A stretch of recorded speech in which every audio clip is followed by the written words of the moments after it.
Decode the world unfiltered.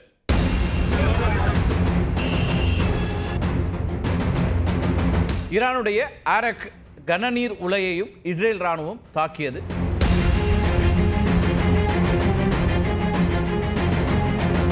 இஸ்ரேலுக்கு ஆதரவாக Iran மீது தாக்குதல் நடத்தினால் அமெரிக்காவினுடைய இந்த ராணுவ தளவாடங்கள் தகர்க்கப்படும்.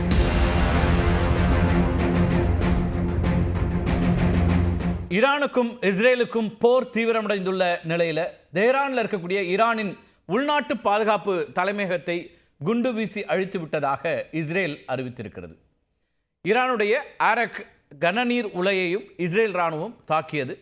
தாக்குதலுக்கு முன்பாக பணியாளர்கள் வெளியேற்றப்பட்டு விட்டதாகவும் கதிர்வீச்சு ஏற்படவில்லை அப்படின்னும் ஈரான் தெரிவித்திருக்கிறது. இதற்கு பதிலடியாக பீஷபாவில் இருக்கக்கூடிய இஸ்ரேலின் இராணுவத்தின் கட்டளை மற்றும் புலனாய்வு தலைமையகத்தை குறிவைத்து ஈரான் ஏவுகணைகளை ஏவி இருக்கிறது. இதில் அருகில் இருந்த சொரேகா அப்படிங்கிற மருத்துவமனை கடுமையாக சேதமடைந்திருக்கிறது. இந்த நிலையில தான் போரில் குதிக்கலாமா வேண்டாமா என்பது குறித்து பரிசீலித்து வருவதாக அமெரிக்க அதிபர் டொனால்ட் ட்ரம்ப்பும் தெரிவித்திருக்கிறார். அடுத்த வாரம் மிக முக்கியமானது என குறிப்பிட்டுள்ள ட்ரம்ப், ஈரான் தனது அணு ஆயுத உற்பத்தியை முற்றிலுமாக கைவிட வேண்டும் அப்படிங்கிற ஒரு உத்தரவை வெளியிட்டிருக்கிறாரு. ஆனால் இந்த உத்தரவை ஈரான் ஏற்றுக்கொள்ளுமா அப்படிங்கிறது தான் பெரிய கேள்வி. ஏன்னா ஏற்கனவே அவங்க அமெரிக்க அதிபர் ட்ரம்ப்புக்கு பதிலடி கொடுத்திருந்தாங்க. ஈரான் மீது தாக்குதல் நடத்துவதற்கான திட்டத்திற்கு ட்ரம்ப் ஒப்புதல் அளித்துள்ளதாகவும் ஈரானுடைய அடுத்த கட்ட நகர்வை பொறுத்து முடிவு எடுக்கப்படும் அப்படிங்கிற செய்திகளும் தொடர்ச்சியாக வெளியாகி கொண்டிருக்கின்றன. இந்த நிலையில தான் இஸ்ரேலுடைய வான் பாதுகாப்பு அமைப்புகளில் ஏவுகணை தடுப்பான்கள் குறைந்து வருவதாக ஒரு செய்தி வெளியாகி வருகிறது. அது காசா, லெபனான், ஏமன் அப்படின்னு பல்வேறு நாடுகளுடன் சண்டை செய்து வர்றதுனால இஸ்ரேல் கிட்ட ஏவுகணை தடுப்பான்களுக்கு தட்டுப்பாடு ஏற்பட்டிருக்கிறது.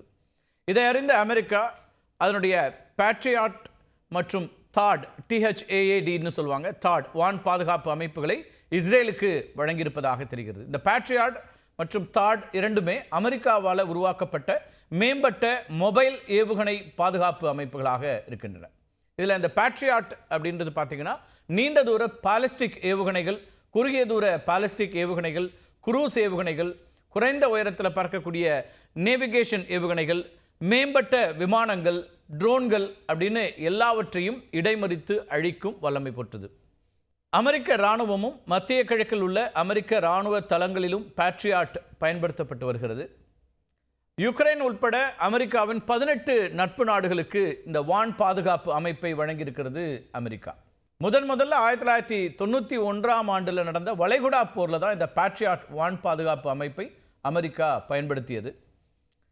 தாட் அப்படின்னு சொன்ன இல்லையா, THAAD அப்படிங்கிறது என்னன்னா terminal high altitude area defence அப்படிங்கிறதோட சுருக்கம் தான். இது குறுகிய, நடுத்தர மற்றும் இடைநிலை தூர பாலிஸ்டிக் ஏவுகணைகளை இடைமறித்து அழிக்க வடிவமைக்கப்பட்ட ஒரு வான் பாதுகாப்பு அமைப்பு.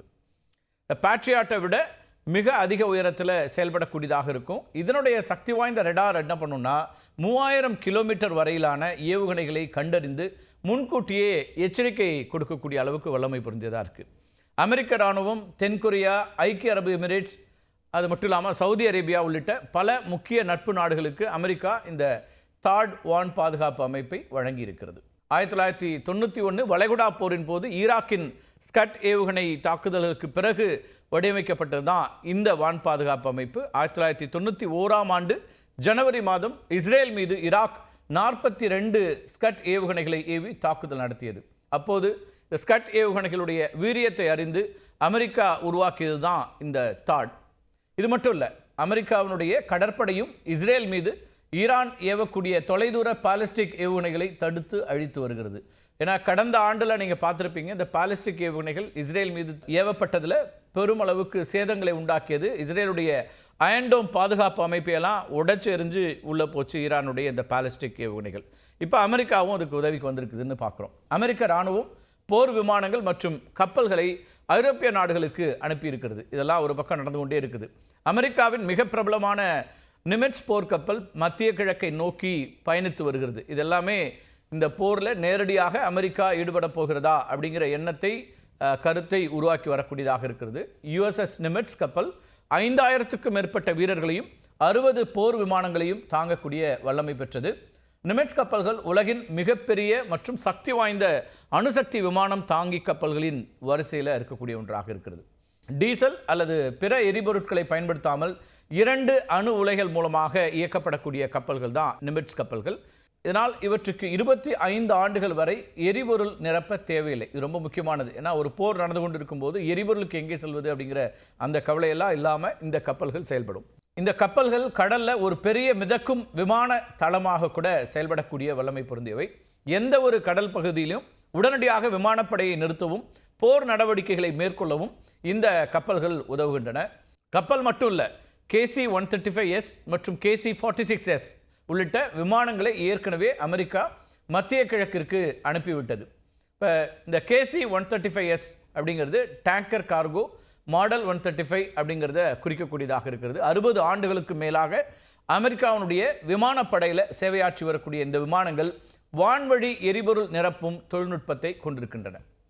அதேபோல் F-22 மற்றும் F-35 ஸ்ட்ரைக் விமானங்களும் இஸ்ரேலுக்கு உதவி செய்ய புறப்பட்டிருக்கின்றன. இதெல்லாமே அமெரிக்காவினுடைய விமானங்கள். இவை இஸ்ரேலுக்காக ஆதரவாக புறப்பட்டிருக்கின்றன. அமெரிக்கா எடுத்து வரக்கூடிய இந்த நடவடிக்கை வழக்கமான நகர்வு அல்ல அப்படிங்கிறத அங்கே இருக்கக்கூடிய முக்கியமான அரசியல் நோக்கர்கள் பார்க்குறாங்க. அதே போல் போர் நிபுணத்துவம் பெற்றவர்கள்லாம் பார்க்குறாங்க. இந்த நகர்வு எப்போதும் இருக்கக்கூடிய ஒரு நகர்வு அல்ல இந்த நடவடிக்கை அப்படின்னு சொல்கிறாங்க. மாறாக ஈரானுக்கு எதிராக தனது தயார் நிலையை தெளிவுபடுத்துவதாகவே அமெரிக்காவுடைய இந்த செயல் இருக்கிறது அப்படிங்கிறது தான் அங்கிருந்து வரக்கூடிய செய்திகளாக இருக்குது. அமெரிக்க போர் விமானங்கள் ஜெர்மனி, பிரிட்டன், எஸ்டோனியா, கிரீஸ் உள்ளிட்ட நாடுகளில் தற்போது நிறுத்தி வைக்கப்பட்டிருக்கின்றன. மத்திய கிழக்கு முழுவதும் 19 இடங்களில் அமெரிக்க இராணுவ தளங்களை நிறுவியிருக்கிறது. இதில் 8 இடங்கள் நிரந்தரமானவை. 40,000 முதல் 50,000 வீரர்கள் இந்த இராணுவ தளங்களில் குவிக்கப்பட்டிருக்கிறாங்க. இதில் ஒன்று தான் கத்தாரில் இருக்கக்கூடிய அல் உதைத் விமானத்தளம். இது மத்திய கிழக்கில் இருக்கக்கூடிய மிகப்பெரிய மற்றும் முக்கியத்துவம் வாய்ந்த அமெரிக்க இராணுவ தளமாகவும் இருக்குது. அமெரிக்க மத்திய கட்டளை மற்றும் அதன் விமானப்படைகளுக்கான தலைமையகமாகவும் அது செயல்பட்டு இருக்குது. இங்கே போர் விமானங்கள், குண்டுவீச்சு விமானங்கள் மற்றும் வான்வழி எரிபொருள் நிரப்பும் டேங்கர்களான KC-135S மற்றும் KC-46S இந்த விமானங்களை எல்லாம் நிறுத்தி வைக்கப்பட்டிருக்கின்றன. அடுத்து வர்றது பஹ்ரைன். இது அமெரிக்க கடற்படையினுடைய 5வது தலைமையகத்தின் கீழ் செயல்படுகிறது. அரேபிய வளைகுடா, ஓமன் வளைகுடா, செங்கடல் மற்றும் அரேபிய கடலில் அமெரிக்க கடற்படையினுடைய சக்தியை வெளிப்படுத்துவதற்கு இந்த தளம் மிகவும் முக்கியமானதாக பார்க்கப்படுது. ஹார்மோஸ் ஜலசந்தி பற்றி நம்ம ஏற்கனவே பார்த்துருக்கிறோம். இந்த ஹார்மோஸ் ஜலசந்தி மற்றும் சூயஸ் கால்வாய் போன்ற முக்கியமான கடல்சார் இடங்களையும் உள்ளடக்கியது தான் இந்த பகுதி. இது மட்டும் இல்லாமல் குவைத், ஐக்கிய அரபு Emirates, Iraq, Jordan, Syria, Saudi Arabia ஆகிய இடங்கள்லையும் இராணுவ நிலைகளை நிறுவி இருக்கிறது அமெரிக்கா. ஸோ இந்த தளங்களில் ஏவுகணைகளை வீழ்த்த உதவும் வான் பாதுகாப்பு அமைப்புகளும் போர் விமானங்கள் மற்றும் போர்க்கப்பல்கள் நிலைநிறுத்தப்பட்டிருக்கின்றன. அப்போ ஒரு தயார் நிலையில் அமெரிக்கா இருக்கிறது அப்படிங்கிறது இதுலேருந்து புரிஞ்சுக்க முடியும். இப்போ அமெரிக்கா ஒரு மாதிரி இஸ்ரேலுக்கு ஆதரவாக தன்னுடைய படைபலத்தை கூட்டி வருகிறது. அதுக்கேற்ற வகையில் வான் பாதுகாப்பு அமைப்பு, கப்பல்களை நகர்த்துவது இதெல்லாம் நடந்துட்டு இருக்கும்போதே ஈரான் ஒரு எச்சரிக்கையை கொடுக்குது. இஸ்ரேலுக்கு ஆதரவாக ஈரான் மீது தாக்குதல் நடத்தினால் அமெரிக்காவினுடைய இந்த இராணுவ தளவாடங்கள் தகர்க்கப்படும். என்னென்னா நம்ம சொன்னோம் இல்லையா, அந்த பகுதியில் இருக்கக்கூடிய இராணுவ தளவாடங்கள் தகர்க்கப்படும் அப்படின்னு ஈரானுடைய உச்சபட்ச தலைவர் ஆயதுல்லா அலி கொமேனி எச்சரிக்கை விடுத்திருக்கிறார். இந்த மாதம் இந்தோ பசிபிக் பகுதியில் B-2 குண்டுவீச்சு விமானங்களை கொண்டு வந்து நிறுத்தியது அமெரிக்கா. இதனை ஈரானின் அணுசக்தி நிலையங்களுக்கு எதிராக பயன்படுத்தலாம் அப்படிங்கிறதா நிபுணர்களுடைய கருத்தாக இருக்கிறது. இப்போ ட்ரம்ப்புடைய எச்சரிக்கை, அதே போல் ட்ரம்ப் ஒரு விஷயத்தை சொல்கிறாரு. என்னென்னா, ஈரான் பேச்சுவார்த்தைக்கு தயார்னு எங்களுக்கு தகவல் சொல்லியிருக்கின்றாரு. ஆனால் ஈரான் தரப்புலேருந்து அப்படி எந்த விதமான கருத்தும் சொல்லப்படலை, அதிகாரப்பூர்வமாக அப்படி ஒரு கருத்து முன்வைக்கப்படலை. அப்போ ஈரான் என்ன சொல்லுதுன்னா, எதற்கும் தயங்க மாட்டோம், அச்சுறுத்தலுக்கு பயப்பட மாட்டோம் அப்படிங்கிற இடத்துல தான் இருக்குது. சரண்டர் அப்படிங்கிற பேச்சுக்கே இடமில்லை அப்படிங்கிற இடத்துல தான் இருக்குது. அப்போ போர் மேகங்கள் சூழ்ந்து கொண்டே இருக்கின்றன. ஏற்கனவே மோதல் தொடங்கி நடந்து கொண்டு இருக்கிறது ஈரானுக்கு இஸ்ரேலுக்கு இடையில். இப்போ அமெரிக்கா அந்த பகுதியில் ஆயுதங்களை குவித்து வருகிறது, அல்லது படைபலத்தை குவித்து வருகிறது அப்படிங்கிறதுலேருந்து தான் போர் மேகங்கள் சூழ்ந்து ஒரு முழுநேர போராக மாறிவிடுமோங்கிற ஒரு கவலை ஏற்பட்டிருக்கிறது. மீண்டும் ஒரு காணொலியில் சந்திக்கலாம் நண்பர்களே. நன்றி, வணக்கம்.